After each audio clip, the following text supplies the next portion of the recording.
Hello there, Seraphim17 once again, bringing you the second part to Chapter 1 in this Dead Space 2 Severed DLC Zealot difficulty video walkthrough. And now that we've just done that suspended section, pick up all the ammo and continue onwards. And a couple more words of wisdom for this DLC. If you have ammo, it's not that difficult. If you run out, you're gonna be in some trouble, buddy. So the best thing that I would advise is to always make sure, if you're not buying ammo, that you've got a nice stash in and around you when you're smashing the bodies and things. Because the problem that I had with this one was, it wasn't so much the difficulty with the enemies or the enemy placements, it's if you don't have the munitions to do it, they will dick you, and it's as simple as that. So when you first enter this section, you're going to notice I'm a little bit tentative because I don't know where the spawn points are. And when I'm coming round here, I'm picking up the ammo and I'm keeping this stasis rod with me. And I tell a lie, I do know what the spawn points are, because I'm carrying it with me, and you can't run, can you? So once you come over here and you smash all these crates, make sure you've got that stasis rod, because this fight can happen differently. And it's kind of weird, this one, because it's happened completely different both times I've done it. And the first time when I was down here, I pressed this button and I got attacked by the whiptails, and I used this and I froze them and then I killed them. But this time I think only one of them comes for me, and I think there's only one or two necromorphs. But the last time I fought in this room there was a lot more, and I really couldn't understand it, and you're going to see my confusion on this recording run. So here comes a standard slasher, and you'll notice I dropped the stasis because this dude's a pussy. Shoot his leg, shoot his arm, he's a goner. He's one of the weakest necromorphs you'll come across. I'm waiting for the fast ones because I hate them. And right now, I can't hear it, I can't even see it.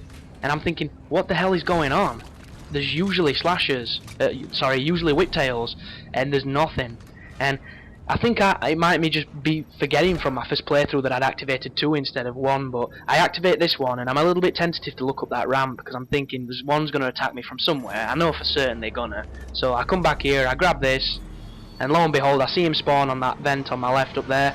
Here he comes, and then his buddy spawns from that central vent up the top. So I shoot this guy and then I use my grenade to try and clean him up, and it doesn't work as I planned, but there's not enough of them in awkward angles to really take me down.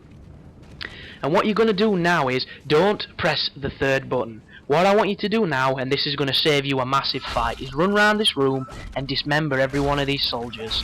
Stamp their heads off, stamp their arms off, and stamp the legs off. And what's going to happen is, there's about 5 or 6 of these soldiers, and if you stamp every single body, when you activate the third lever, 2 infectors spawn, and they have absolutely nothing to infect. They will literally come straight for you, you can kill them both, and this room is easier than the first room. I don't even want to imagine what this room is like if you let those infectors bring all these soldiers back to life, because these dudes are going to turn into them twitchy bastards, and they are not easy to kill. They will do some real damage. So if you do this, you effectively cheese this entire section.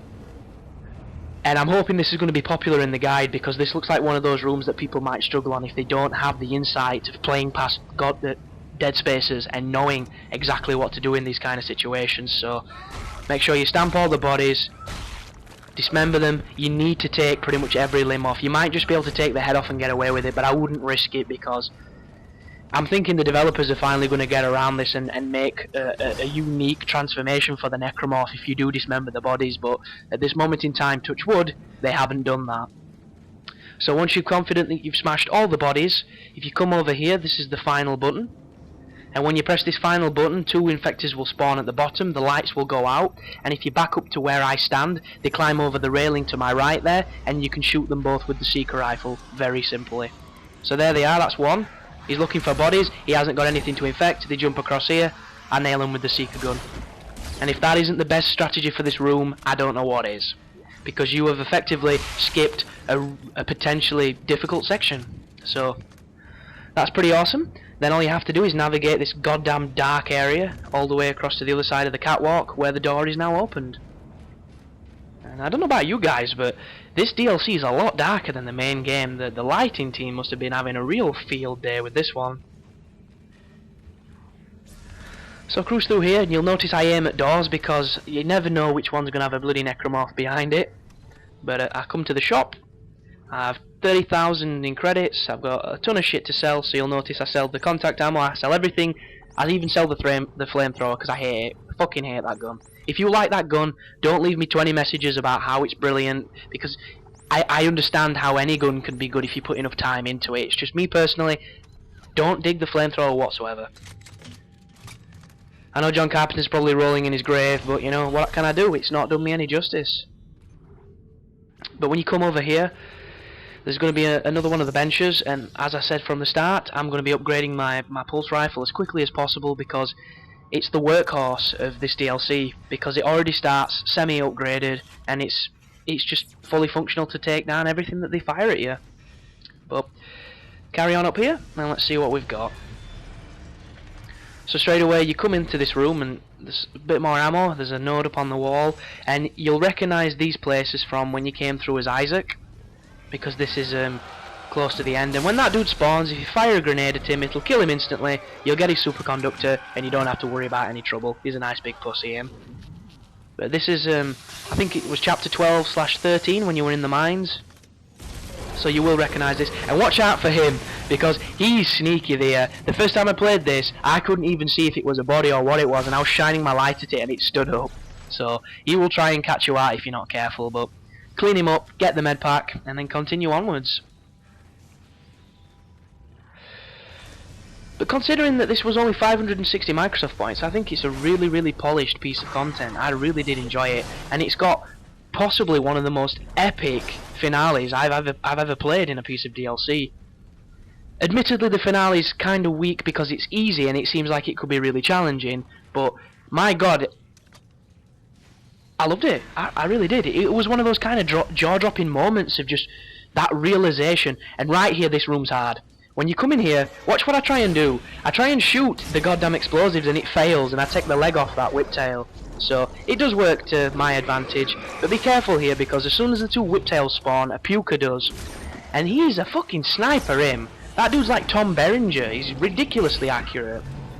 And what I like to do here is I use this side for cover. I use the stasis on the whiptails because they're very fast, and as you can see, they are the black version, so they take a lot more hammer.